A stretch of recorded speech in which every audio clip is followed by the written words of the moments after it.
It's 1996 in a small, charming village in the hills of southern Italy. 4-year-old Luca lived a simple life. The sun was warm, and there was always laughter in the village square. Luca's world was small and cozy, made up of the things he saw, heard, and the people he knew in his village. He didn't know much about the world outside. His life was peaceful and quiet. Luca, like most 4-year-olds, was learning how to talk. He was learning the words and phrases people used in his part of Italy. Every day, he learned more words, copying how his family and neighbors talked. But something mysterious was about to happen. Something that would make everyone wonder about language and how we talk to each other. One afternoon, while the smell of fresh bread filled the air, Luca's parents saw something amazing. Luca, who usually chattered in their local dialect, started speaking in a language they'd never heard before. The words came out smoothly, like a song, but the sounds were unfamiliar. It was like Luca knew a secret language hidden inside his head. At first, his parents thought it was just baby talk. They thought he was just copying sounds like kids do. But weeks went by, and Luca kept speaking this strange language. He spoke it while playing by himself, building with blocks. He sang songs in it, and the tunes sounded like they came from a different time and place. Luca's parents were confused and a little scared. They told their neighbors, and soon everyone in the village was talking about the boy who spoke a secret language. Some people thought it was just kids' make-believe, but others thought it was something bigger, a mystery that needed solving.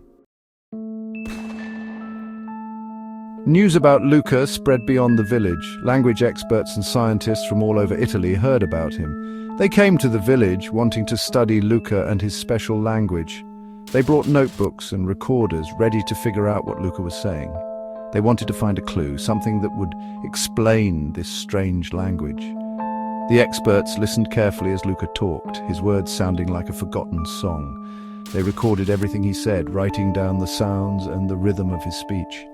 They looked for patterns and rules in his sentences, hoping to connect his language to other languages they knew. But they couldn't figure it out. Luca's language, with its tricky rules and many words, was unlike anything they'd ever heard. Lots of people had ideas, and some were pretty wild. Some thought Luca was experiencing something that happens sometimes with religion, where people speak in sounds that seem like language but don't make sense. Others thought Luca's language was super old, maybe a lost language he somehow remembered. As Luca got older, he stopped speaking the strange language. The words he used to say so easily came less and less, and he started speaking normal Italian again. By the time he was 7, the language that had amazed everyone was gone, leaving behind lots of questions. Today, Luca doesn't remember the language he spoke as a child. The words, the rules, the songs, they're all gone from his memory. The mystery of Luca's lost language is still unsolved. Was it something special about his brain? A message from long ago, or just a kid's imagination? We don't know. The answer, like the language itself, is lost. Luca's story reminds us that even though we know a lot, there are still mysteries in the world. It reminds us that there are lots of things we don't understand about people and the world around us.